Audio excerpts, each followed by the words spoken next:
महात्मा कलीश्वर अकारण करना वनाले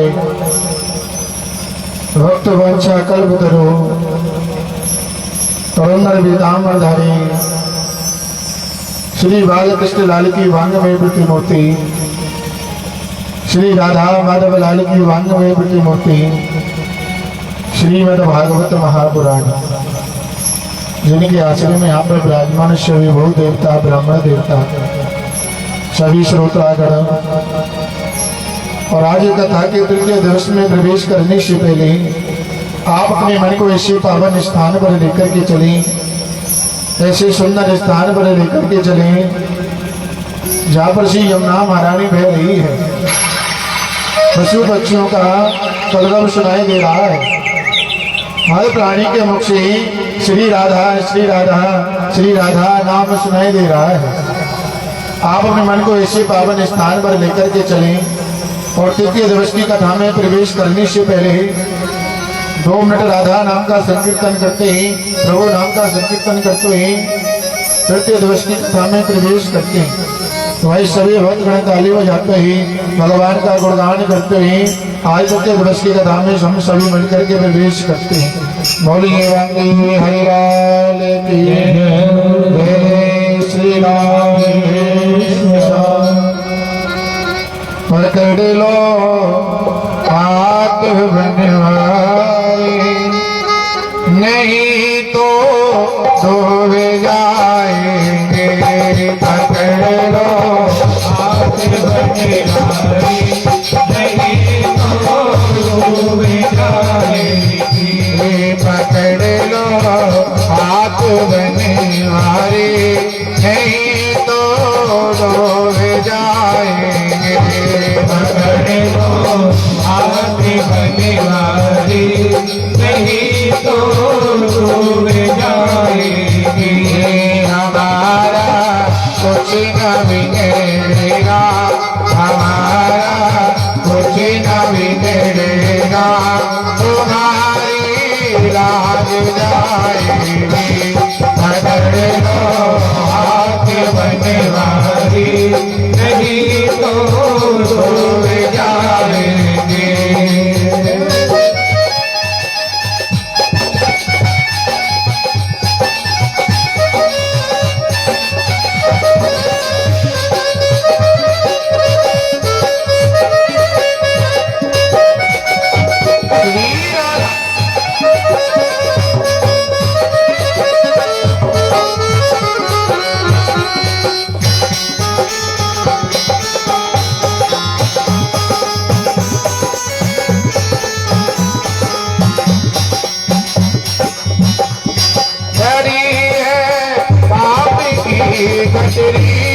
हमारे सर पे ये भारी धरी है, पाप की गठरी हमारे सर पे ये भारी धरी है।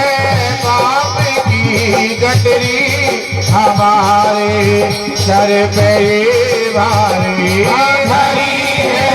पाप की गठरी हमारे सर पे ये भारी।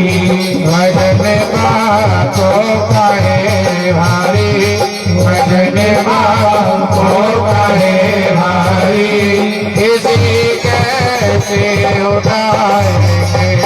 पकड़ लो हाथ बनवाए, नहीं तो डूब जाएंगे।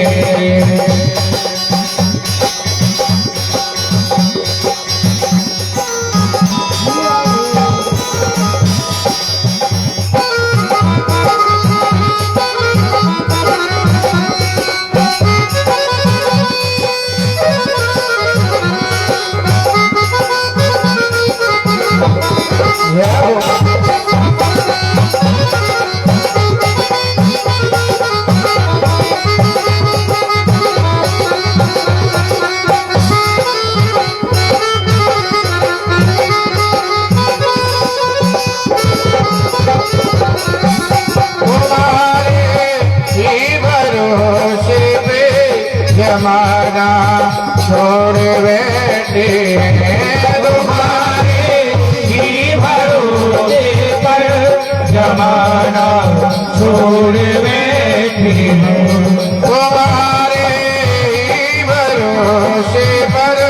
जमाना छोड़ बैठे तुम्हारे ही भरोसे पर जमाना छोड़ बैठे हो जमाने की तरफ देखो जमाने की तरफ देखो इसे कैसे निभाएंगे पकड़ लो हाथ बनिवारे नहीं तो हमें डूब जाएंगे ये हमारा कुछ न बिगड़ेगा हमारा कुछ न बिगड़ेगा तुम्हारी लाज जाएगी पकड़ लो हाथ बनिवारे नहीं तो हमें डूब जाएंगे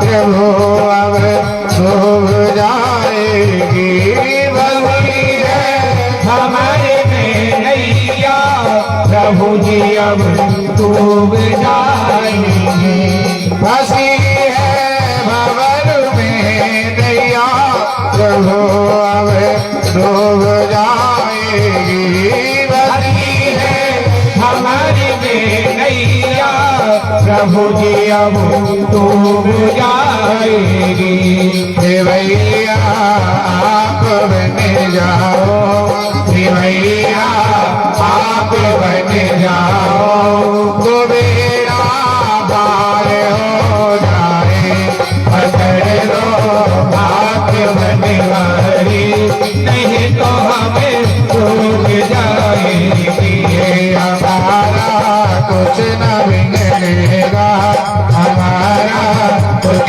न बिगड़ेगा तुम्हारी लाज जाएगी हमारे हाथ बनवारे नहीं तो हमें डूब जाएंगे पकड़ लो हाथ बनवारे नहीं तो डूब जाएंगे पकड़ लो हाथ बनवारे नहीं तो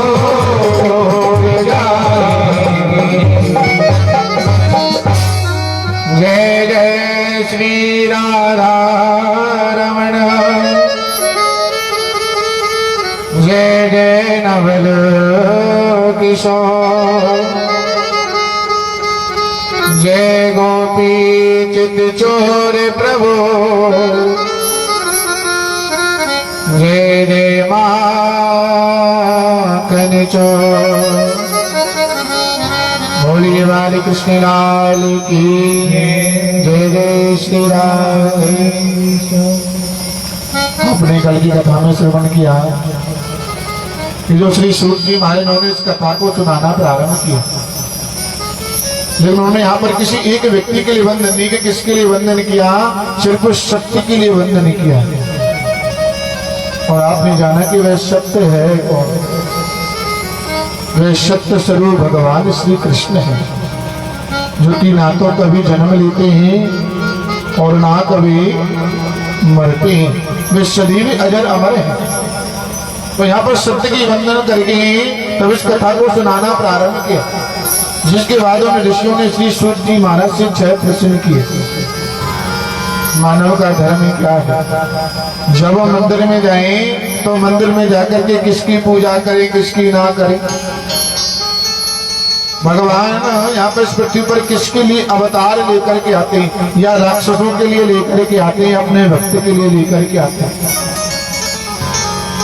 और जो चौथा प्रश्न क्या, अगर भगवान गर्भ से जन्म नहीं लेते, भगवान अवतार लेकर के आते हैं, तो अब तक भगवान के कितने अवतार हो चुके हैं और कितने बाकी हैं। और पांचवा जो प्रश्न था वह यह था कि वक्ता कौन श्रेष्ठ है, जो छोटी बात को बड़े में समझ आवे या बड़ी बात को छोटे में समझ आते। और जो छठवां जो प्रश्न पूछा था कि जब भगवान 125 वर्ष बाद इस पृथ्वी को छोड़ करके गई तो धर्म किम शरणम गतः, जो धर्म है वह किसकी शरण में गई। और उसके बाद आपने श्री सुखदेव जी महाराज के जन्म की कथा को श्रवण किया, किसी सुखदेव जी महाराज का जन्म कैसे हुआ। और उसके बाद में श्री सूत जी महाराज 6 प्रश्नों का उत्तर देना प्रारंभ किया। पहले प्रश्न का उत्तर है, भगवान श्री सूत जी महाराज से ऋषियों ने पूछा कि मानव का धर्म क्या है। तो श्री सूत जी महाराज ने कहा कि ऋषियों, मानव का धर्म यह है कि वह जीते जी कभी भगवान को भूले नहीं और शरीर भगवान का भजन करता है, अपने हाथों से दान करता रहे, पुण्य करता रहे, यही मानव का धर्म है। और दूसरे प्रश्न में पूछा था कि जब हम मंदिर में जाए किसकी पूजा करें किसकी ना करें। यहाँ पर श्री सूत जी महाराज ने कहा कि ऋषियों, मंदिर में जाकर के पूजा तो सबकी करनी चाहिए, लेकिन जो हमारा जो ये मन है, ये मन एक ही देवता के प्रति होना चाहिए। इस मन को जगह जगह नहीं भटकाना चाहिए, क्योंकि अगर आप अपने मन को जगह जगह भटकाओगे तो आपको कुछ नहीं मिलने वाला है। एक देवता के प्रति अपनी दृढ़ शक्ति बना करके रखिए। भगवान के यहाँ पर देर है लेकिन अंधेर नहीं। वे अपने भक्तों पर कृपा जरूर करते हैं। इसलिए बंधुओं, आजकल हम क्या करते हैं कि हम देखते हैं जिस इष्ट को हम मानते हैं, आज हम उसकी पूजा करते हैं, अगर उससे कुछ फल नहीं मिलता है तो आप दूसरे देवता को पकड़ लेते हैं। ऐसा करने से कुछ नहीं मिलेगा। आप एक देवता के प्रति मन को बना करके रखो, चाहे कितनी भी कष्ट आ जाए, कितने भी दुख आ जाए। भगवान अगर हमको दुख देते हैं ना, उस दुख को सहन करने के लिए हमारे अंदर बल भी प्रदान करते हैं। अगर आज सुख आए, अगर आज दुख आए तो कल सुख भी जरूर आएगा। क्योंकि बंदे इस पृथ्वी पर आकर के तो भगवान ने भी दुखों को झेला, हम तो मनुष्य हैं। और इस पृथ्वी को कर्म भूमि कहते हैं। जैसा व्यक्ति कर्म करता है उसी के अभाव से उसको यहाँ पर सुख दुख भोगने के लिए मिलता है। कर्म प्रधान ईश्वर सिरा का, जो जस करई सो भल चाहा। जैसा व्यक्ति कर्म करता है उसी को कर्म के प्रभाव से उसको सुख दुख भोगने के लिए मिलता है। इसलिए भगवान ने अगर हमको दुख दिए तो हमको सुख भी जरूर देंगे। उसी आगे जो तीसरा प्रश्न था कि भगवान यहाँ पर किसके लिए अवतार लेकर के आते हैं, या भगवान राक्षसों को मारने के लिए आते हैं या अपने भक्तों को दर्शन देने के लिए आते हैं। तो श्री सूत जी महाराज कह रहे, ऋषियों, भगवान में तो इतनी सामर्थ्य अपने स्थान पर बैठ करके राक्षसों का संहार कर सकते, लेकिन वह इस पृथ्वी पर अपने भक्तों के दर्शन करने के लिए जन्म लेकर के आते हैं, अवतार लेकर के। मैं सोचते कि मैं जाकर के देखूं तो सही वह कौन सा भक्त है जिसने मुझे इस पृथ्वी पर आने पर विवश कर दिया। तो भगवान यहाँ पर राक्षसों को मारने के लिए नहीं आते हैं, भगवान यहाँ पर अपने भक्तों के दर्शन करने के लिए आते हैं। क्योंकि बंधुओं, भगवान ही भक्ति अपने भगवान के दर्शन नहीं करते, भगवान भी अपने भक्तों के दर्शन करते हैं। तो जो चौथा प्रश्न था कि भगवान है कि अब तक कितने अवतार हुए हैं, तो बंधुओं अब तक भगवान के 23 अवतार हो चुके हैं। वैसे भगवान के कुल 24 अवतार हैं, जिनमें से 23 अवतार हो चुके हैं और जो 24वां अवतार है वह कलयुग के अंत में जाकर के होगा। जब कलयुग का जब अंत समय आएगा ना, तो उस समय भगवान कल की रूप धारण करके आएंगे। मुरादाबाद के पास में सम्मल नामक ग्राम है, यहाँ पर भगवान विष्णु यश ब्राह्मण के यहाँ पर कल्कि का रूप धारण करके आएंगे और सफेद घोड़े पर बैठ करके अपने दोनों हाथों में नंगी तलवारें होंगी और जो भी इस पृथ्वी पर अधर्मी होगा उन सभी का सर्वनाश करके पुनः भगवान इस पृथ्वी पर सतयुग की स्थापना करेंगे। यह भगवान का 24वां अवतार है और ये 24 अवतार में 2 अवतार शेष हैं, एक राम और एक कृष्ण। राम कृष्ण दो एक हैं, अंतर नहीं में, एक के नैन गंभीर है, एक के चपल विशेष। जो प्रभु श्री राम है उनके नैनों में गंभीरता है, वे यहाँ पर मर्यादा पुरुषोत्तम बनकर के आए हैं। और जो मेरे गोविंद में जो भगवान श्री कृष्ण हैं उनकी नैनों में चंचलता है, इसलिए वे यहाँ पर लीला पुरुषोत्तम बनकर के आए। और बंधु प्रभु श्री राम का जो चरित्र है वे हमको संसार में जीना सिखाता है। और जो भगवान श्री कृष्ण की जो ये भागवत की कथा है यह व्यक्ति को मरना सिखाती है कि व्यक्ति का जब मृत्यु निकट आए तो उसको मृत्यु को सार्थक बनाने के लिए उसको क्या करना चाहिए, ये हमको भागवत की कथा सिखाती है। और जो श्री रामचरित मानस है यह व्यक्ति को संसार में जीना सिखाती है कि संसार में रहकर के किसके साथ में कैसा व्यवहार रखना चाहिए। और श्री आगे जो 5वां जो प्रश्न है कि वक्ता कौन श्रेष्ठ है, जो छोटी बात को बड़े में समझावे या बड़ी बात को छोटे में समझावे। तो श्री सूत जी महाराज कह रहे ऋषियों वक्ता वही श्रेष्ठ है जो बड़ी बात को सूक्ष्म रूप में समझा दे, उस बात को ज्यादा लंबी नहीं, वही वक्ता श्रेष्ठ माना जाता है। और जो 7वां जो प्रश्न था कि भगवान जब 125 वर्ष बाद जब इस पृथ्वी को छोड़ करके गई तो जो धर्म है वह किसकी शरण में गए। भगवान इस पृथ्वी पर 125 वर्षों तक रहे। जब 100 वर्ष जब पूर्ण हुए तो भगवान इस पृथ्वी को छोड़ करके अपने गोलोक धाम के लिए प्रस्थान करे।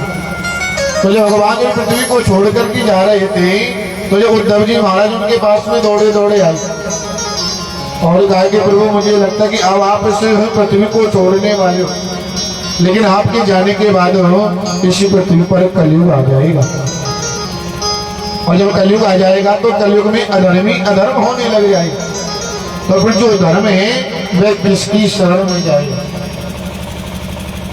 तो यहाँ पर श्री सूत जी महाराज ने कहा कि ऋषि हो भगवान ने उद्धव जी से कहा कि उद्धव में जा तो रहा हूं, जो मेरा तेज है, जो मेरी वाणी है और जो मेरा रूप है मैं उसको श्रीमद् भागवत कथा में विराजमान करा करके जा रहा हूँ। क्योंकि बंधु जो ये भागवत की कथा ये कोई पोथी नहीं है, ये कोई किताब नहीं है, ये कोई दृष्टांत देने वाली कोई वस्तु नहीं है, ये मेरे गोविंद भगवान श्री कृष्ण का ये वांग्मयी स्वरूप है। और जो ऐसा समझ करके भगवान की कथा को उन्होंने करता है मेरे गोविंद उसको पर सदैव अपनी कृपा दृष्टि बना करके रखते हैं। यहाँ पर श्री सूत जी महाराज ने ऋषियों को 6 प्रश्नों के उत्तर दिए। अब ऋषियों ने श्री सूत जी महाराज से कहा कि ऋषि आपने प्रश्नों के उत्तर तो दिए, लेकिन अब यह सुनना चाहते हैं इस कथा को किसने और कहां से लिखना प्रारंभ किया। तो श्री सूत जी महाराज ने कहा कि ऋषि हो आप बड़े ध्यान से कथा को श्रवण कीजिए। दापरे समना प्राप्त तृतीय युग पर जाता पराशरो भागे वाशव्याम कल्याण। श्री सूत जी महाराज का ऋषि हो ये द्वापर में जो पाराशर जी के जो बेटे श्री व्यास जी महाराज उन्होंने इस कथा को लिखा और उन्होंने इस कथा को सबसे पहले अपने बेटे श्री सुखदेव जी महाराज को श्रवण कराया। एक बार श्री व्यास जी महाराज बैठ करके सोच रहे कि मैंने अपने जीवन में 17 पुराण लिख दिए, 4 वेद लिख दिए, 6-7 लिख दिए, लेकिन जो ये कलयुगी मानव है इनके पास में इतना समय नहीं कि बैठ करके उनको पढ़े, और हम ऐसी कौन सी ग्रंथ को लिखो जिसके सुनने वासी प्राणी इस भव सागर से पार हो जाए। लेकिन अब जो मेरी ये अवस्था है, यह वृद्ध अवस्था है, क्योंकि बंधु वृद्धावस्था में ना तो कोई हाथ काम करते, ना कोई पैर काम करते, ना आंखें काम करती, ना जिभ्या काम करती। तो जब व्यास जी महाराज वहां पर बैठे बैठे सोच रही, तो उसी समय उनके सामने आकर के देवर्षि नारद प्रकट हो। नारद जी ने देखा कि व्यास जी महाराज के मुख पर कुछ चिंता है, तो उससे पूछा, व्यास जी क्या बात है, हाँ मुझे बताओ। व्यास जी ने कहा, नारद मैं क्या बताऊं, जो ये मानव है जो अंधकार में डूबता हुआ जा रहा है। मैंने इसने साथ लिख दिए कुरान ले, लेकिन इनके पास में समय नहीं कि उनको ले बैठ करके पढ़ लो, और मेरी अवस्था वृत्त हो गई है, मैं कौन से प्राण को लिखूं। तो यहाँ पर नारद जी ने कहा, व्यास जी हम आपको न संतों की शरण लेनी चाहिए, क्योंकि संतों की जो शरण लेता है ना, जिस काम को वह नहीं कर सकता है, संतों की कृपा से वह काम सरल हो जाता है। और व्यास जी जो आपके सामने जो नारद खड़ा है ना, ये पहले रामदास है, और संतों की कृपा से आज आपके सामने है देवर्षि नारद बनकर के खड़ा है। व्यास जी ने कहा, नारद जी आप रामदास, आप मुझे अपनी जन्म की कथा को सुनाने की कृपा कीजिए। तो नारद जी ने कहा, व्यास जी जो मेरा जो पिछला जन्म था ना, जो मेरे माता पिता थे वे तो दास और दासी थे, और जो मेरी माँ थी वह लोगों के यहाँ पर जाया करती थी।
आ गई आ गई।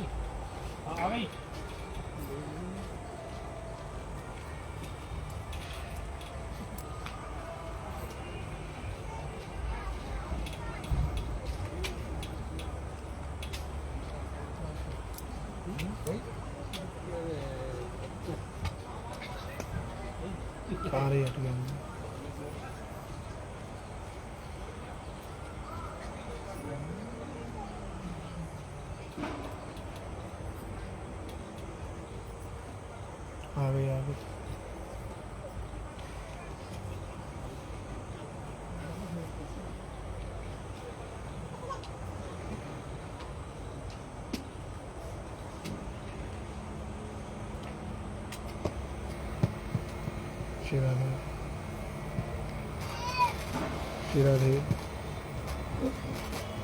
बोलिए बाकी हरिलाल की जय श्री राधे श्याम। तो नारद जी ने क्या, व्यास जी जो मेरे जो माता पिता थे वे दास और दासी थे, और जो मेरी माता जी थी वह लोगों के यहाँ पर झाड़ू पोछा का काम किया करते थे, उनके झूठे बर्तन मांजा करती थी। कुछ समय बाद जब मेरा जन्म हुआ तो जन्म होते मेरे पिता की मृत्यु हो गई, मेरे पिताजी मारे गए। अब मेरी माँ अकेली रही, उसका जिस जीवन में कोई भी सहारा नहीं, तो वह मुझको पीठ पे बांध करके लेकर के लोगों के यहाँ पर काम करने के लिए जाया करती थी। लेकिन जो घर के जो मालिक थे वह देखते थे कभी स्त्री ज्यादातर अपने बच्चे की खेल में लगी रहती, कुछ काम धाम करती नहीं, इसलिए उन्होंने मेरी माँ को घर से बाहर निकाल दिया। अब मेरी माँ मुझको लेकर से पृथ्वी पर दर दर की ठोकर खाने की कोई तो सहारा मिल जाए, क्योंकि मेरी जो आयु थी वह बहुत छोटी थी। मेरी मैया ने देखा कि कुछ दूरी पर कुछ संत यहाँ पर चतुर्मास बिताने के लिए आए, तो मेरी माँ उनके पास में गई और उसे पूछा, ऋषि देव कि आपके आश्रम में कोई काम है जिनको करके मैं अपने बालक का लालन पालन कर सकूं? तो ऋषियों ने कहा कि देवी, वैसे तो हमारे आश्रम में कोई काम नहीं, लेकिन एक गऊ माता है, आप उसकी सेवा करो और अपने बालक का लालन पालन करो। तो व्यास जी, मेरी माँ उस गऊ की सेवा किया करती थी और साथ में मेरा भी ख्याल रखा करती थी। जब मैं थोड़ा सा बड़ा हो गया तो ऋषियों ने मेरा नाम रामदास रख दिया। तो उन ऋषियों को जो भी कोई काम पड़ता है मुझको बुलाते, बेटा रामदास आप भोजन लेकर के आओ, बेटा रामदास आप पानी लेकर के आओ, और मैं दौड़ दौड़ कर का काम किया करता था। जब वे संत जब प्रसादी जब ग्रहण किया करते थे, जब उनकी जो झोटी पत्तल होती थी मैं उनको उठाया करता था, और जो पत्तल पर जो थोड़ा बहुत जो अन्न बच जाता था मैं उसको खाया करता था। और बंधु ऐसा कहते हैं कि जैसा खाओगे अन्न वैसा होगा मन। तो जब मैं संतों के जब मैं झूठी प्रसादी को खाता था ना, तो मेरा भी मन धीरे धीरे भगवान के चरणों में लगने लगा। अब मैं संतों के साथ में बैठ करके निरंतर भगवान का भजन किया करता था। लेकिन एक रात्रि को मैंने सुना कि जो ये संत हैं अब स्थान को छोड़ करके दूसरे स्थान पर जाना चाहते हैं। तो मैं तो बहुत परेशान हो गया। मैं रात्रि को उनके पास में गया और कहा कि ऋषियों, मैंने सुना है कि आप सुबह होते ही इस आश्रम को छोड़ करके आप आगे के लिए चले जाओ। ऋषियों ने कहा, बेटा आपने बिल्कुल सही सुना, क्योंकि हम यहाँ पर चतुर्मास बताने के लिए आए थे, अब समाप्त हो चुका है, अब हम आगे के लिए जाना चाहते हैं। तो रामदास ने कहा कि ऋषियों, मैं भी आपके साथ में चलना चाहता हूँ, क्योंकि अब मेरा यहाँ पर मन नहीं लगता है और आपके साथ में बैठ करके निरंतर भगवान का भजन करना चाहता हूँ। और ऋषियों ने कहा, बेटा हम तुझको ले तो जाते, लेकिन वो तुम्हारी माँ है ना, उसके तुम इकलौते सहारे हो। अगर तुम हमारे साथ में चली गई फिर तुम्हारी माँ का कोई भी सहारा नहीं बचेगा। लेकिन हाँ, जब तुम्हारी माँ की मृत्यु हो जाए तो जब तुम हमारे पास में आ जाना, फिर कोई परेशानी नहीं है। तब तक हम आपको एक मंत्र देते हैं, आप उस मंत्र का निरंतर जाप करते रहे। और मैं कौन सा मंत्र दिया? ओम नमो भगवते वासुदेवाय। और कहा कि बेटा आप इस मंत्र का निरंतर जाप करते रहे, हम आपको विश्वास दिलाते हैं कि आपको भगवान की प्राप्ति जरूर होगी। अब तो मैं रामदास है उस मंत्र का निरंतर जाप किया करता है, लेकिन उसकी जो माँ है ना, उसको बीच बीच में टोका करती है कि बेटा सारा दिन तो भजन करता रहता है, कजो अपनी माँ के साथ में है, काम में कजो हाथ बटा दिया। तो उसकी माँ उसको बार बार टोका करने से वे रामदास परेशान हो गए। और आज उसने परेशान होकर के सोचा कि अगर मेरी माँ मर जाए तो फिर मुझे भगवान का भजन करने से कोई रोक नहीं सकता है। किस माँ के बारे में सोच रहा है कि जिस माँ ने उस बालक को 9 महीने अपने गर्भ में रखा, उसके लिए ना जाने कितने कष्ट झेले, लेकिन आज वही बालक सोच रहा अगर मेरी माँ मर जाए। बंधु ऐसा कहते हैं, जो भक्त और भगवान के बीच में जो आता है ना, उसका त्याग कर देना चाहिए, इसमें बिल्कुल भी पाप नहीं लगता। और जो रामदास की जो माँ थी वह भक्त और भगवान के बीच में आ रही थी, इसलिए आज रामदास ने सोचा कि अगर मेरी माँ मर जाए तो फिर मुझे सबसे छुटकारा मिल जाएगा और मैं निरंतर बैठ करके भगवान का भजन करूंगा। इसका प्रमाण है आप सभी ने मीरा जी की कथा को श्रवण किया। मीरा जी की जब शादी हो गई तो वे अपनी ससुराल नहीं गई। उनकी माँ बार बार कहती कि अपनी ससुराल जाओ, लेकिन मीरा मना कर देती कि मेरी कोई ससुराल नहीं है, अगर मेरी कोई ससुराल है तो वे श्री वृंदावन धाम है। और जो मेरे पति हैं, मेरे पति तो सिर्फ एक ही है कि जिनकी सिर पर मोर पंख धारण है, जो ना तो कभी मरते हैं और ना कभी जन्म लेते हैं। इस कलयुगी मानव को मैं अपना पति नहीं मानता हूँ, मेरे पति तो वे स्वयं जाती है। इसलिए उन्होंने उस राणा की राजधानी को छोड़ दिया और वृंदावन में जाकर के अपना सारा जीवन उस गिरधर गोपाल के लिए समर्पित कर दिया। राणा तेरे बैल चवारे छोड़ यही तब जाऊंगी, छोड़ यही तब जाऊंगी। राणा जी थारे महल चौवारे, राणा जी थारे महल चौवारे छोड़ यहीं तब जाओगी। मैं तो गोविंद गोविंद गाओ, मैं तो गोविंद गोविंद गाओ, मैं तो गोविंद गोविंद गाओगी, मैं तो गोविंद गोविंद गाओ।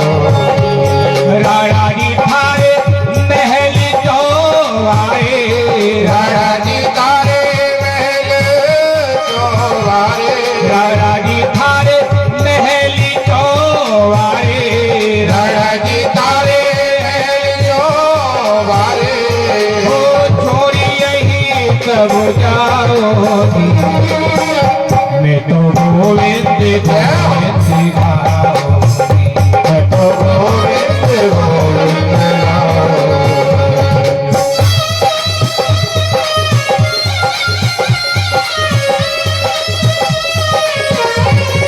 श्री राम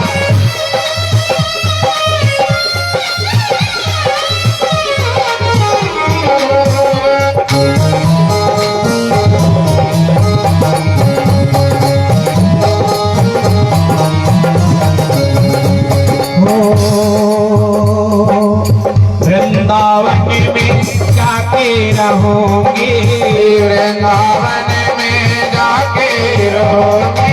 कन्हैया प्यारे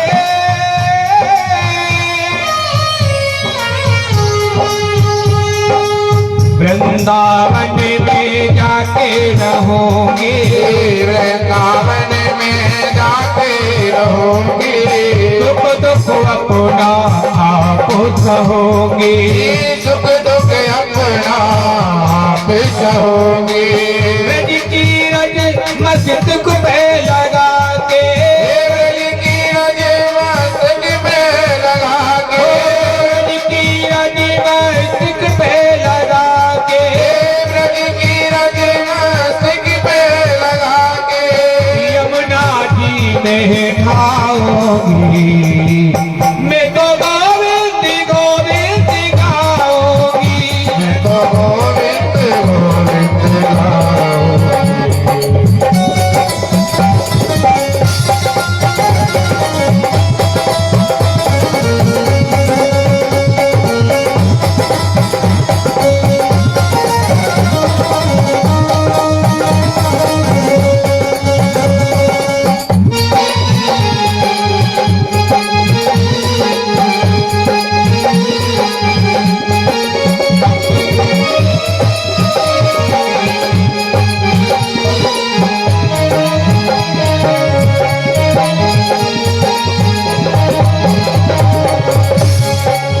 पूरे तन पे वतनी रमा के, घोड़े तन पे वसनी रवा के, पूरे तन पे प्यारे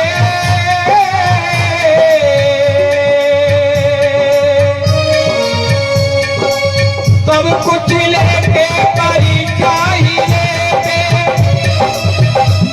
अभी तोड़ की राह चले संसारी।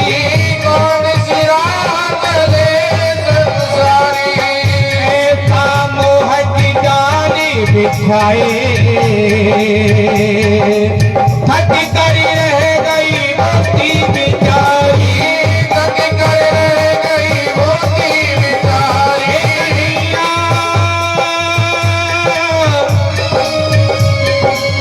ऐसा मोह की जाली बिछाए थक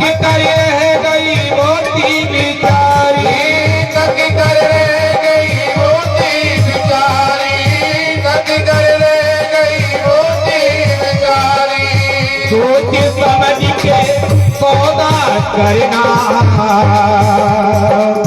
सोच समझ के सौदा करना। ये नंद का लाल बड़ा व्यापारी, नंद का लाल बड़ा व्यापारी, नंद का लाल बड़ा व्यापारी, नंद का लाल बड़ा व्यापारी।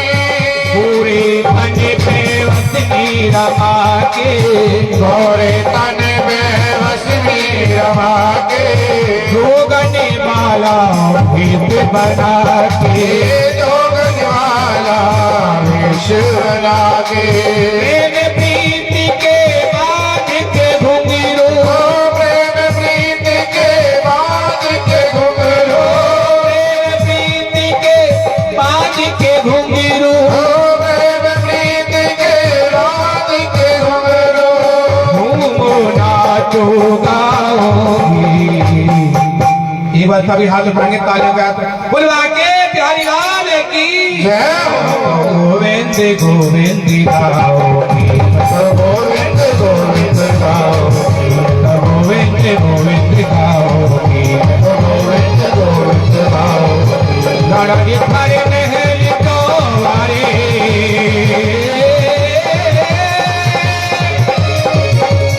छोड़ यही सब जाऊंगी,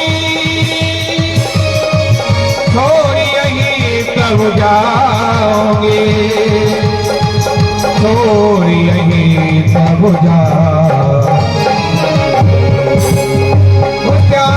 प्यारे। इसलिए बंधु जो भक्त और भगवान के बीच में जो आता है उसका त्याग कर देना चाहिए, इसमें बिल्कुल भी पाप नहीं लगता। आज भगवान की ऐसी कृपा होगी, आगे चल करके ही श्री नारद की जो नामदास की जो माँ थी उसको एक काले सर्प ने डस लिया। जिसे काले सर्प के डसने की माँ की मृत्यु हो गई। जब से रामदास को पता चला कि मेरी माँ की मृत्यु हो गई है, तो उसकी एक आंख से गर्म आंसू और एक आंख से ठंडे आंसू निकले। बंधु जो गर्म जो आंसू होते हैं ना वह दुख के होते हैं, और जो ठंडे आंसू होते हैं वह सुख के होते हैं। सुख के आंसू कब आते हैं कि जब एक माँ अपनी बालक से कहती कि बेटा तू पढ़ा कर, अगर तू पढ़ेगा नहीं तो तू क्लास में नंबर 1 नहीं आएगा। लेकिन जब वह बालक क्लास में जब नंबर 1 आ जाता है ना, तो वह अपनी माँ के पास में दौड़ा दौड़ा आता है कि माँ तुम कहती थी ना कि मैं नंबर 1 नहीं आऊंगा, आज देखो मैं क्लास में नंबर 1 आया हूँ। और सुने में माँ रोने लग जाती है। वह सुख के आंसू होते। रामदास को दुख इसलिए है कि उसका जीवन में कोई भी सहारा नहीं है, इकलौती माँ की बेटी अब चली गई। और सुख इस बात का है कि उसको भगवान का भजन करने से कोई भी रोक नहीं सकता। तो उसने अपनी माँ का राह संस्कार किया, क्रिया की, और उसने अपना सारा जीवन भगवान के लिए समर्पित कर दिया। लेकिन अंत में आकाशवाणी का बेटा रामदास, इस जन्म में तो तुझे भगवान की प्राप्ति नहीं होगी, लेकिन जो तुम्हारा अगला जन्म होगा वह देवर्षि नारद के रूप में होगा। इसलिए आप इस मंत्र का सदा निरंतर जाप करते रहिए। और नारद जी ने कहा कि व्यास जी, जब यह रामदास संतों की कृपा से देवर्षि नारद बन सकता है कि आप संतों की कृपा से भगवान के चरित्र को नहीं लिख सकते। और जो ब्रह्मा जी ने जो देवर्षि नारद को चतुर्श्लोकी जो भागवत सुनाई थी, ये पहले भागवत से भी 4 श्लोक में थी। ब्रह्मा जी ने नारद जी को ये चतुर्श्लोकी भागवत सुनाई, और वही नारद जी ने यहाँ पर व्यास जी के लिए ये चतुर्श्लोकी भागवत श्रवण कराई। और व्यास जी ने इस 4 श्लोकों में से 18,000 श्लोक बना दिए। इस भागवत कथा में 335 अध्याय हैं, 12 स्कंद हैं और 18,000 श्लोक हैं। लेकिन व्यास जी सोचने में भगवान के चरित्र को कहां से लिखना प्रारंभ करूं, क्योंकि जहां से मैं भगवान के चरित्र को लिखना प्रारंभ करूंगा, भगवान का चरित्र वहीं से मंगलकारी है। उन्होंने सोचा क्यों ना जो अभी अभी जो समय चला हुआ है, क्यों ना इसी समय से भगवान के चरित्र को लिखना प्रारंभ करूं। तो वह कौन सा समय चला हुआ है? यतामति कौरव संजारा वीरेशो निर्गति गतिषु वृकोदरा विदिगदा विमर्शम भगरोदरण्ये धृतराष्ट्रपुत्रः। वह कौन सा समय चला हुआ है? वे महाभारत का समय चला हुआ है, जहां पर कौरव और पांडवों का विशाल युद्ध छिड़ा हुआ है। और जो कौरव हैं वे 100 भाई हैं और जो पांडव हैं वे 5 भाई हैं। ये महाभारत का युद्ध कुरुक्षेत्र की भूमि पर 18 दिन तक चला, जिसमें जो 10 दिन के जो सेनापति रहे वे पितामह भीष्म रहे, और 5 दिन के जो सेनापति रहे वे अश्वत्थामा रहे, और 2 दिन के जो सेनापति रहे वे कर्ण रहे, और अंतिम दिन के जो सेनापति रहे वे यहाँ पर अश्वत्थामा रहे। बंधु, जो 18 दिन का युद्ध जो कुरुक्षेत्र की भूमि पर जो लगातार जो चला, भागवत जी में वर्णन आता है कि इसमें इतने योद्धा मारे गए कि जिसकी कल्पना नहीं की जा सकती है। 1,62,25,20,165 योद्धा उस कुरुक्षेत्र की पावन भूमि पर मारे गए। इतना विशाल युद्ध उन कौरव और पांडवों पर हुआ है, जहां पर पांडवों ने कौरवों के 100 भाइयों को मार दिया है। अगर कोई जीवित बचा हुआ है तो वह सिर्फ दुर्योधन बचा हुआ है,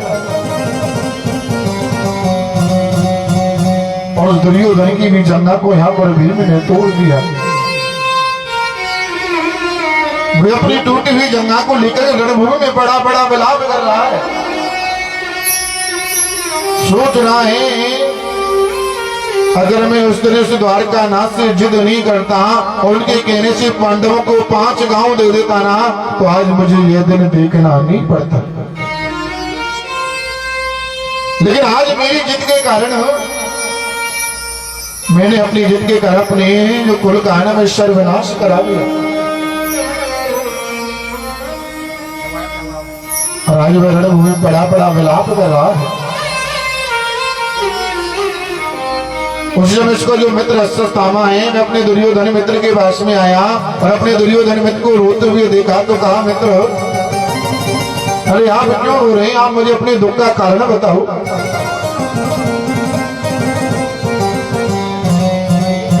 दुर्योधन ने कहा, मित्र मैं आपको क्या बताऊं, मेरा इतना बड़ा परिवार था, हरा भरा परिवार था, लेकिन आज मैंने अपनी जिद के कारण अपने वंश को निर्वंश करा दिया।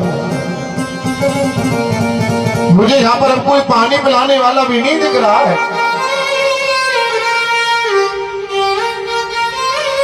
हम 100 भाई थे, लेकिन उन पांडवों ने 100 भाइयों को मार दिया, और वे पांडव 5 थे और आज 5 की 5 जीवित हैं। अगर पांडवों में से एक की भी मृत्यु हो जाती है ना, तो मैं समझ लूंगा कि मैंने अपने 100 भाइयों का बदला ले लिया, लेकिन अब मेरे में सामर्थ्य नहीं है, क्योंकि मेरी जंगा को से भीम ने तोड़ दिया है।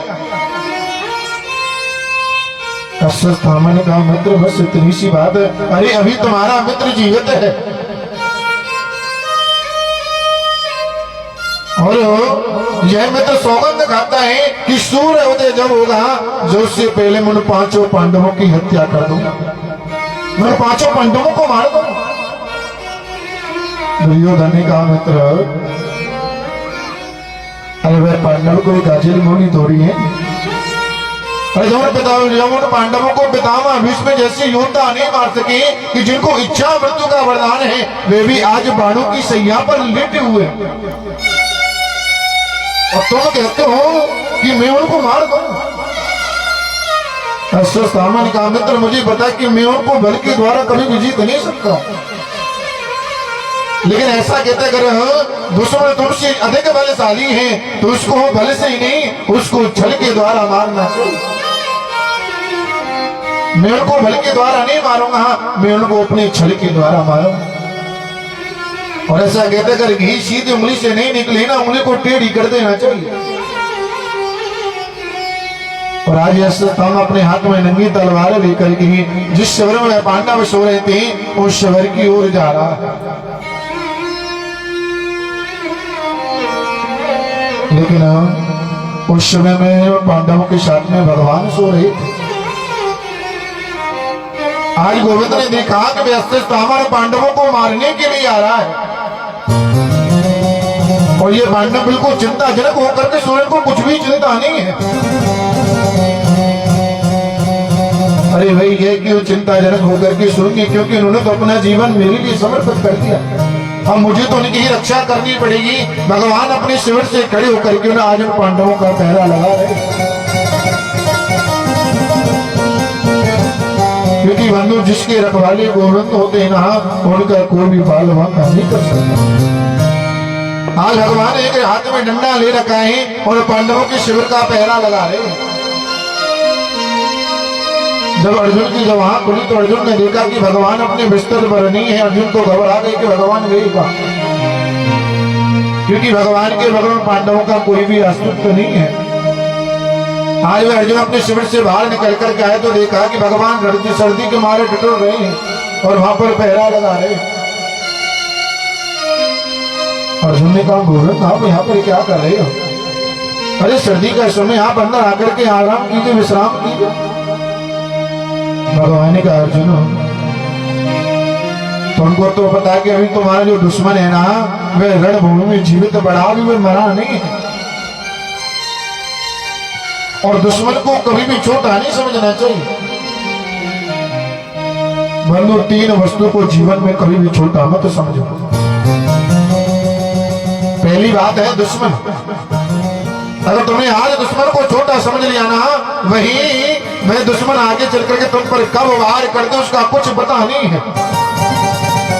और दूसरी बात है बीमारी। अगर तुमने बीमारी का सही समय पर इलाज नहीं करवाया तो वह छोटी बीमारी आगे चल करके बड़ी बन जाती है और उसका जीवन में कोई भी इलाज नहीं होता। और तीसरी बात है कर्ज। कर्ज को भी छोटा नहीं समझना चाहिए बंधु। अगर आपने किसी से 5,000 रुपये ब्याज पर लिए हैं और आप उनको समय पर नहीं चुका पाए तो वही 5,000 की आगे चल करके 50,000 बन जाते हैं। इसलिए तीन बातों को कभी नहीं छोटा मत समझो। इनको समय पर समाप्त कर देना चाहिए, इनको बढ़ावा बिल्कुल नहीं देना चाहिए। और अर्जुन अभी तुम्हारा जो दुश्मन जो दुर्योधन है ना, वह रणभूमि में जीवित बड़ा है, लेकिन तुम चिंताजनक होकर के सो रहे हो। क्या तुमको कोई डर नहीं है? अर्जुन ने कहा गोविंद जब जिसके रखवाले जब तुम सामने खड़े हो तो हमें फिर किस बात का डर है? तुम्हारे होते हैं कोई भी हमारा बाल वाका नहीं कर सकता है। भगवान का पांडवों आप ऐसा करो कि आप इस शिविर से चल करके दूसरे शिविर में जाकर के सो जाइए। और वह पांडव शिविर से जाकर के दूसरे शिविर में जाकर के सो गए। लेकिन जो पांडवों के जो 5 पुत्र थे ना, वो उसी शिविर में सोते हुए आज यशस्थामा आया और अपनी नंगी तलवार को लेकर पांडवों के जिसमें बालक सो रहे थे शिविर में प्रवेश कर गया। जो वे 5 बालक यहाँ पर चद्दर ओढ़ करके सो रहे, इनका मुख नहीं दिख रहा क्योंकि रात्रि का समय ही कुछ दिखाई नहीं दे रहा। इसने तो बिस्तरों को गिना कि ये 5 हैं, इसने समझा कि ये तो 5 पांडव हैं। अपनी नंगी तलवार को निकाला और 5 पांडवों के पुत्रों की यहाँ पर हत्या करके उनको मार दिया। आज उनको मार करके ये अश्वत्थामा बड़ा प्रसन्न हो रहा है कि मैंने उन 5 पांडवों को मार दिया कि जिनको बड़ी बड़ी योद्धा नहीं मार पाई। आज वहां पर खड़ा होकर के प्रसन्न हो, लेकिन वह सोच रहा है कि मेरा मित्र मुझ पर विश्वास नहीं करेगा। तो उसने उन 5 पांडवों की गर्दनों को काटा है और गर्दनों को काट करके अपनी झोली में डालकर अपने मित्र के पास में जा रहा है और दूर से कह रहा मित्र अब तुमको कोई भी चिंता करने की आवश्यकता नहीं है क्योंकि मैंने उन 5 पांडवों की हत्या कर दी। दुर्योधन ने कहा मित्र मैं तेरे पर विश्वास नहीं कर सकता। अश्वत्थामा ने कहा मित्र मुझे पता था कि तुम मेरे ऊपर विश्वास नहीं करोगे, इसलिए मैंने पांचों पांडवों की गर्दन को काट करके लाया। और आप देख सकते हैं रात्रि का समय कुछ दिखाई नहीं दे रहा है। अश्वत्थामा ने दुर्योधन ने अश्वत्थामा से कहा कि अश्वत्थामा मुझे उस भीम की गर्दन को दिखाओ जिसे अकेले भीम ने मेरे 100 भाइयों की हत्या कर दी। मैं उस भीम की गर्दन को देखना चाहता हूं।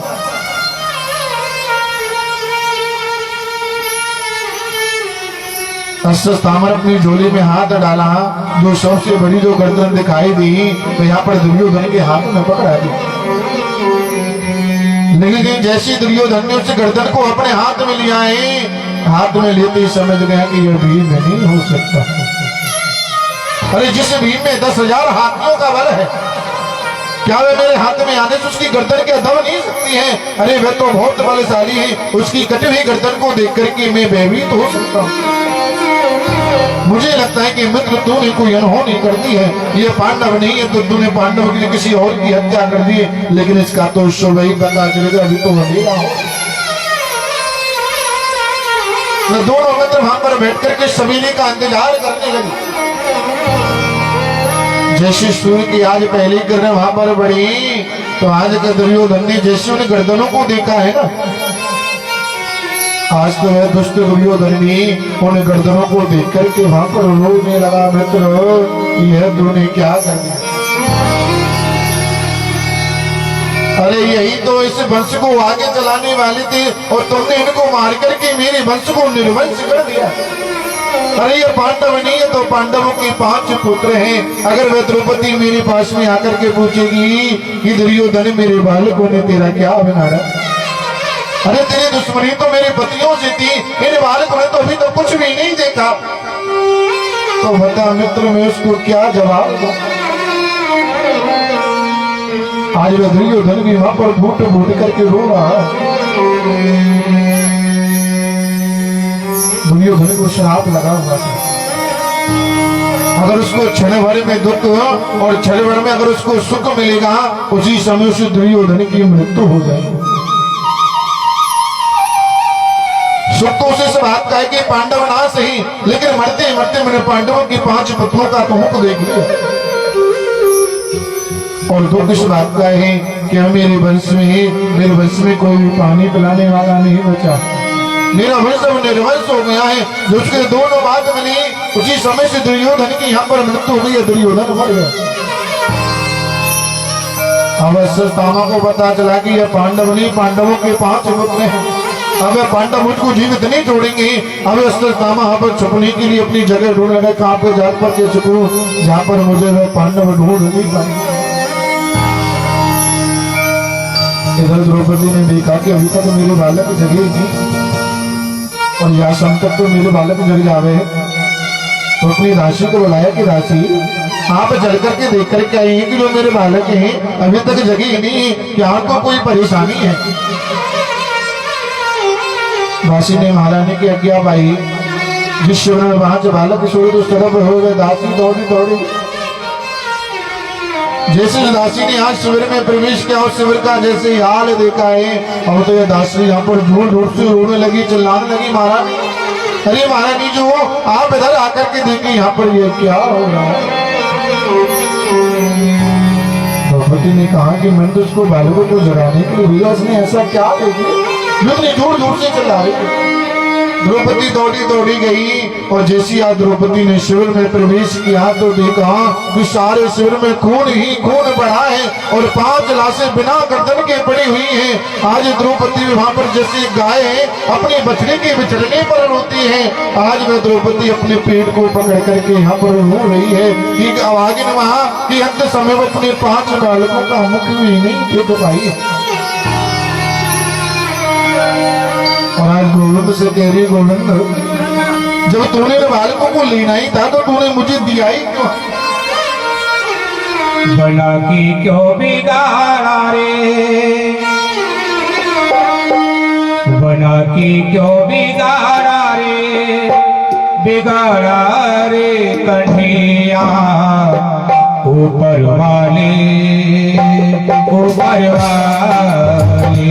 ऊपर वाले बढ़ती जो बिगाड़ा रे कन्हैया ऊपर वाले ऊपर वाले ऊपर वाले ऊपर वाले।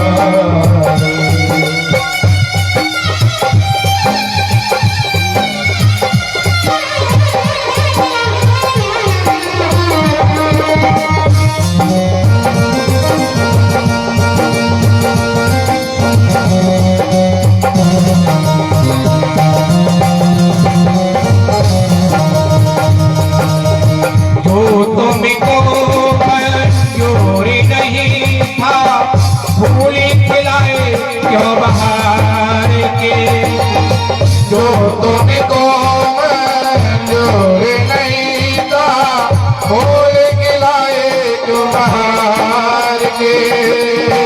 फिर क्यों तूने इन आँखों को रंग दिखाए बहार के।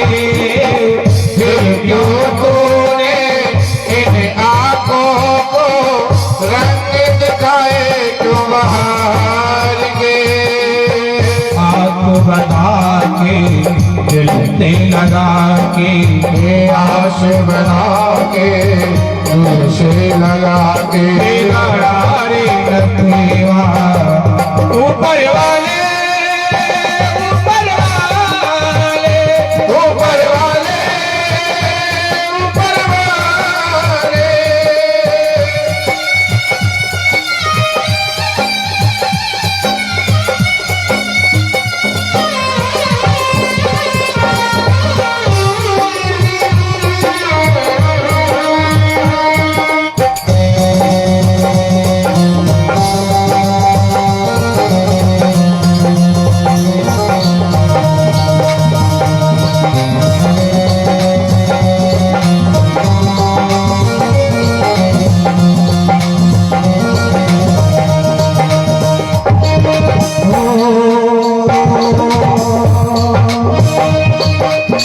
पाप करे जिन अगर तो वो पापी कहलाता है।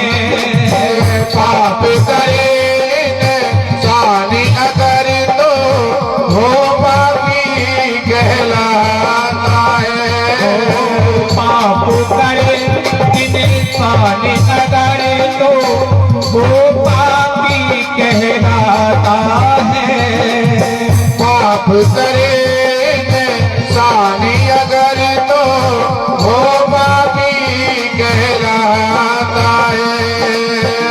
तूने भी ये पाप सहा है तूने भी ये पाप करा है कैसे कहूँ मैं दाता है। तूने भी ये पाप किया है कैसे कहो तू दाता है।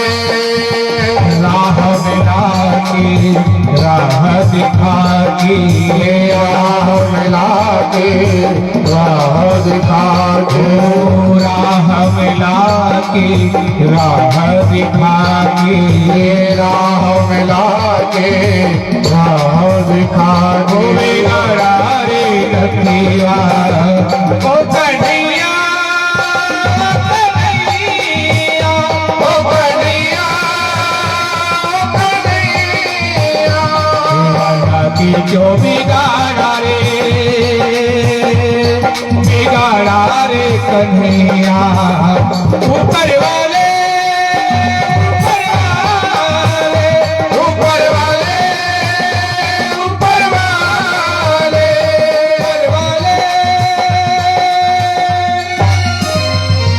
ऊपर वाले। आज द्रौपदी वहां पर बैठ करके रो रही है, विलाप कर रही है कि हे परमात्मा अगर तूने बालकों को मुझे दिया है तो मुझसे छीना क्यों है। जब द्रौपदी की रोने की आवाज अर्जुन के जब कानों में पड़ी तो अर्जुन ने कहा भगवान मुझे लगता है कि द्रौपदी रो रही है, हमें चल करके देखना चाहिए कि द्रौपदी को क्या परेशानी है। अर्जुन यहाँ पर भगवान के साथ में आए तो अर्जुन ने पूछा, देवी क्या बात है, आप क्यों रो रही हो? क्या आपको हमारे साथ में कुछ परेशानी था? बताओ तो सही, हम उस परेशानी का जरूर कोई ना कोई निवारण करें। आज द्रौपदी ने रोते हुए कहा, अर्जुन किसी ने हमारे 5 बालकों की हत्या कर दी। उनकी हत्या नहीं की है, एक आगे रवा है कि जो कि अंत समय पर बालकों का मुख भी नहीं देख पाई है, वे दुष्ट उन 5 बालकों की गर्दन को भी काट करके ले गया है। ने सुना कि मेरी बालकों किसी ने हत्या कर दी है। उसी समय भगवान के चरणों की सौगंध खाली, गोविंद मैं तुम्हारे चरणों की सौगंध खाता हूँ कि जिसने भी मेरे 5 बालकों की हत्या की है, सूर्यास्त से पहले मैं उसको मृत्यु दंड दे दूंगा, मैं उसको मार दूंगा। इधर अश्वत्थामा ने देखा कि अर्जुन ने प्रतिज्ञा कर ली है कि वे मुझको छोड़ेगा नहीं, मुझको मार देगा। यहाँ पर अश्वत्थामा ने अपने ब्रह्मास्त्र को अर्जुन की तरफ छोड़ दी कि जब अर्जुन ही जीवित नहीं बचेगा तो वह मुझको मारेगा कहां से। जब यह ब्रह्मास्त्र अर्जुन की तरफ आ रहा है तो अर्जुन ने देखा कि अब यह मुझको छोड़ने वाला नहीं है।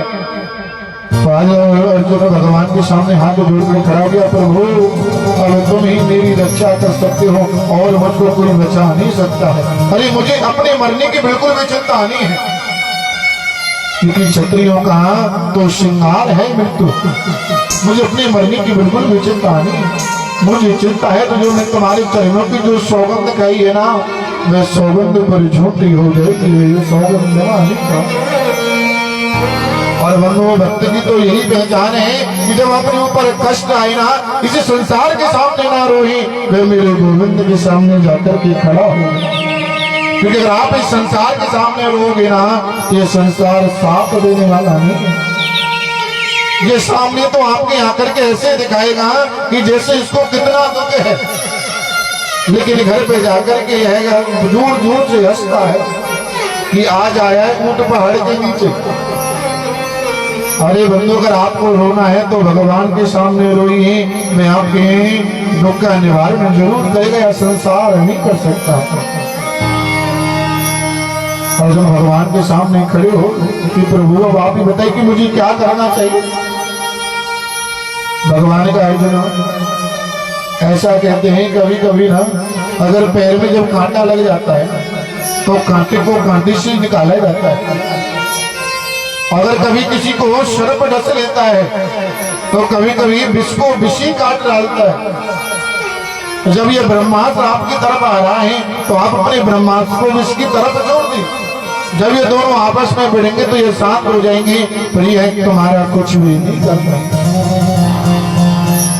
अर्जुन ने अपने ब्रह्मास्त्र को छोड़ा, ये दोनों आपस में टकराए तो शांत हो गए। लेकिन अर्जुन समझ गया, अगर अभी भी किसी के पास में अगर ब्रह्मास्त्र बचा है तो मेरे गुरु द्रोणाचार्य का पुत्र अश्वत्थामा है, और किसी के पास में ब्रह्मास्त्र नहीं है। और गोविंद का गोविंद, आप में रथ को लेकर के चलो कि जिस तरफ यह ब्रह्मास्त्र आ रहा उस तरफ आप में रथ को लेकर के चलो। भगवान अर्जुन के रथ को लेकर के गए और वहीं पे जाकर के आज अश्वत्थामा को वहां पर पकड़ लिया और उसके केशों को पकड़ करके अर्जुन वहां से घसीटता हुआ ले जा रहा। भगवान ने कहा अर्जुन ने भगवान ने अर्जुन से कहा, अर्जुन इसको तुम कहाँ ले रहे, इसको यहीं पर मार दो क्योंकि ये बाहर हत्यारा है, इसको छोड़िए। लेकिन अर्जुन ने कहा, गोविंद मैं इसको यहाँ पर नहीं मारूंगा, मैं इसको सिर्फ माँ के सामने मारूंगा जिस माँ के इसने 5 बालकों की हत्या की। और अश्वत्थामा को लेकर के आज अर्जुन ने द्रौपदी के सामने लाकर के पटक दिया। और कहा, देवी अब आप बताओ मैं इसको कौन सा मृत्यु दंड दूं? जैसे तुम बोलोगी मैं उसको वैसा ही मृत्यु दंड दूंगा। लेकिन ऐसा कहते हैं अगर कोई किसी की मृत्यु कर देता है तो उसको फांसी का दंड दिया जाता है, और फांसी तो एक बार ही दी जा सकती है। और इसने 5 बालकों की हत्या की है, इसको 5 बार फांसी में दे भी सकता हूं। आप बताओ तो सही, अगर आप कहो तो मैं इसको जिंदा जला दूं, अगर आप कहो तो मैं इसके शरीर को बाणों से जल्दी कर दूं, आप जैसा कहोगी मैं उसको वैसा ही मृत्यु दूं। लेकिन बंधु जो द्रौपदी है ना, वो एक साधु है, वे भगवान के परम भक्त हैं। हाँ, द्रौपदी ने साफ मना कर दिया कि अर्जुन आप इसको मारो मत। और इसके मारने से ही अगर मेरे पांचों बालक जीवित होते तो आप इसको बिल्कुल मार दीजिए। और इसके मारने से अगर छठी मृत्यु होती है तो आप इसको बिल्कुल मत मारिए, क्योंकि यह अपनी मां गौतमी का इकलौता सहारा है और ये तुम्हारे गुरु का पुत्र है। और ऐसा कहते जो गुरु का जो पुत्र होता है वह गुरु के समान माना जाता है। अगर तुमने इसको मार दिया तो तुमको यहाँ पर ब्रह्म हत्या का पाप लग जाएगा, गुरु हत्या का पाप लग जाएगा, इसलिए आप इसको मारो। तो अर्जुन दोबारा संकट में पड़ गया कि द्रौपदी मना कर रही है और अर्जुन ने सौगंध दिखाई कि मैं इसको जीवित नहीं छोड़ूंगा। तो भगवान अर्जुन यहाँ पर भगवान के सामने हाथ जोड़ के कहे प्रभु अब बताओ आप हुकुम कि मुझे यहाँ पर क्या करना चाहिए। भगवान का अर्जुन ब्रह्मवंतो न तभ्य आताताई वधारणो मयि भवामापनातो परिकायानुशासनम्। भगवान का अर्जुन पहली बात तो ये ब्राह्मण है और ब्राह्मण चाहे कैसा भी उसको छोड़ना नहीं चाहिए। ब्राह्मण चाहे कैसा भी हो उसको मारना नहीं चाहिए। और दूसरी बात ये बाल हत्यारा आता ताई है और आता ताई चाहे कोई भी हो उसको छोड़ना नहीं चाहिए। भगवान यहाँ पर दोनों बातें करते कि आप इसको मारो भी मत और आप इसको छोड़ो भी मत। लेकिन अर्जुन ने गीता का ज्ञान लिया है, अर्जुन को पता है कि मुझे यहाँ पर क्या करना चाहिए, क्योंकि बंधुओं व्यक्ति को मृत्यु तो एक बार ही दे सकते हैं। लेकिन ऐसा कहते हैं कि जिसकी इस संसार में इज्जत है, मान है, सम्मान है और उसकी बड़ी पंचायत के सामने उसको अपमानित कर दिया जाए तो उस अपमान को पर सहन नहीं कर पाता है और वह तिल तिल की भांति रोज मरता रहता है। आज अर्जुन ने उस अश्वत्थामा के मस्तक से मणि को निकाल लिया और उसके केशों को कटवा करके मुंह पर कालीन पोत करके उसको हस्तिनापुर से बाहर निकाल दिया। लेकिन इस अश्वत्थामा को तो अर्जुन का शुक्रगुजार करना चाहिए था कि जो विद्वान उसने यहाँ पर जो काम किया व्यक्ति मृत्यु का काम किया था, लेकिन अर्जुन ने इसको जीवित छोड़ दी। लेकिन अब तो यह पांडवों से और ज्यादा ईर्ष्या करने लगा। यह सोच रहा है कि मैं इन पांडवों के वंश को आगे नहीं चलने दूंगा, मैं पांडवों के वंश को निर्वंश कर दूंगा। लेकिन इसको याद आया कि मेरे 5 बालकों को मार करके इनके वंश को तो पहले निर्वंश कर दिया। लेकिन इसको याद आया कि अभी भी उत्तरा के घर में पांडवों का वंश बल रहा। जो अर्जुन का जो बेटा जो अभिमन्यु था ना, जब चक्रव्यूह में जब मारा गया तो उस समय उत्तरा गर्भवती थी। इस वजह से वे अपनी पति के साथ में सती नहीं हो पाई। आज अश्वत्थामा ने देखा कि उस तरह के घर में इन पांडवों का वंश बल रहा है, हम इसको जीवित नहीं छोड़ेंगे, उसको मार करके पांडवों के वंश को निर्वंश कर दूंगा। और आज मैं दोबारा से अपने ब्रह्मास्त्र को उत्तरा के गर्भ के ऊपर छोड़ दिया। अब ये ब्रह्मास्त्र उत्तरा के गर्भ को नष्ट करने के लिए बड़ी तीव्रता से दौड़ता हुआ आ रहा है। इस उत्तरा ने देखा कि अगर ये आज बालक मर गया, मुझे अपने मरने की बिल्कुल चिंता नहीं है। अगर मुझे चिंता होती तो मैं तो अपने पति के साथ में सती हो जाती। आज मैं जीवित क्यों हूँ? क्योंकि मेरी कोख में इन पांडवों का वंश बल रहा है। अगर आज ये समाप्त हो गया ना तो पांडवों का वंश यहीं पर समाप्त हो जाएगा।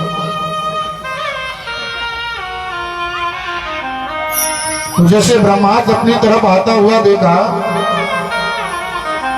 वहां ये दौड़ती दौड़ती उतरा भगवान के चरणों में जाकर के गोविंद आप उस बालक की रक्षा कीजिए ही। अगर आज ये बालक मर गया ना तो पांडवों का वश यहीं पर समाप्त हो जाएगा।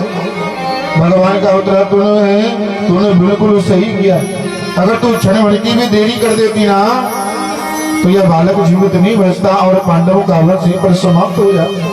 लेकिन अब तो मैं मेरी शरण में आ गई हूँ, अब तुमको किसी भी बात का कोई डर नहीं है, कोई भय नहीं है। अब इस बालक को कुछ भी नहीं होने दूंगा। और आज मेरे गोविंद ने एक अंगूठी का रूप बना के उतरा के गर्भ में प्रवेश किया और आज उस बालक की यहाँ पर रक्षा की। मैंने आपको कल बताया कि भगवान ने सिर्फ दो ही बालकों को गर्भ में दर्शन दिया, एक श्री सुखदेव जी महाराज और दूसरे राजा परीक्षित।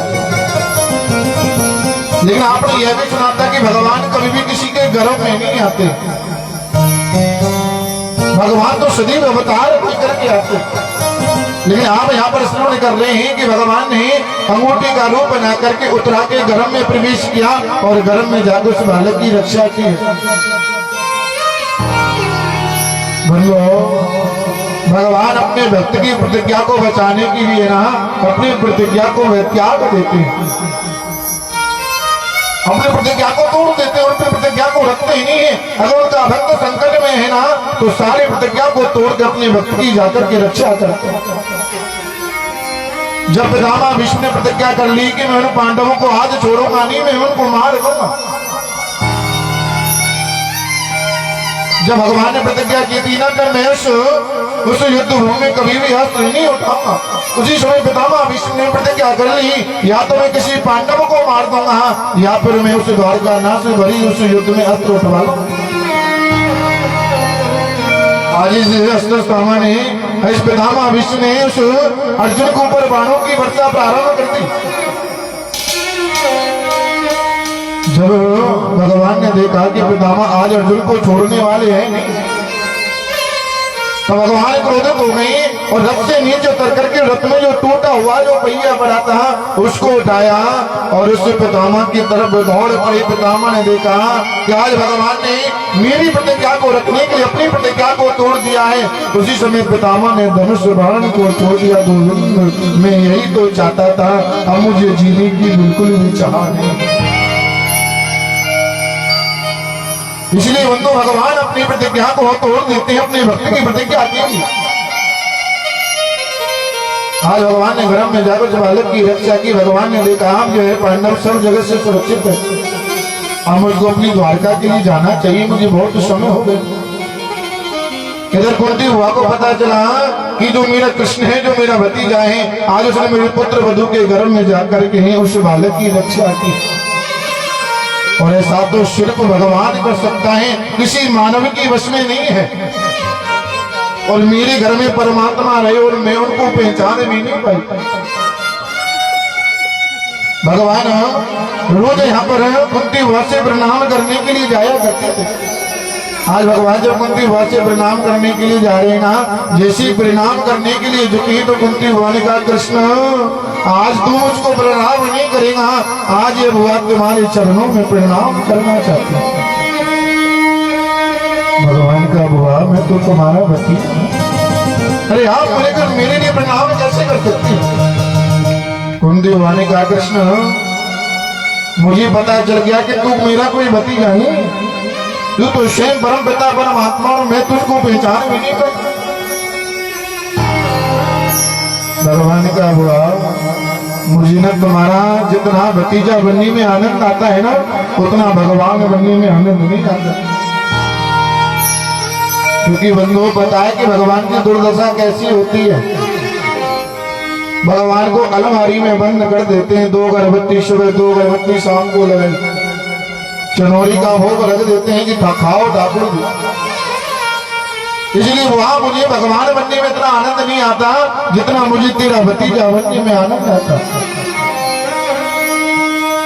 अगर आज आपने मुझे भगवान मान लिया है तो मैं आज आपको कुछ देना चाहता हूं।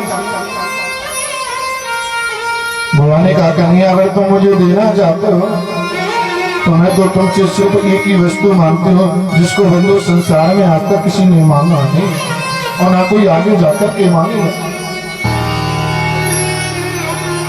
आज कुंती अपनी झोली पसार करके भगवान से क्या कह रही? सुख के माथे तुल्य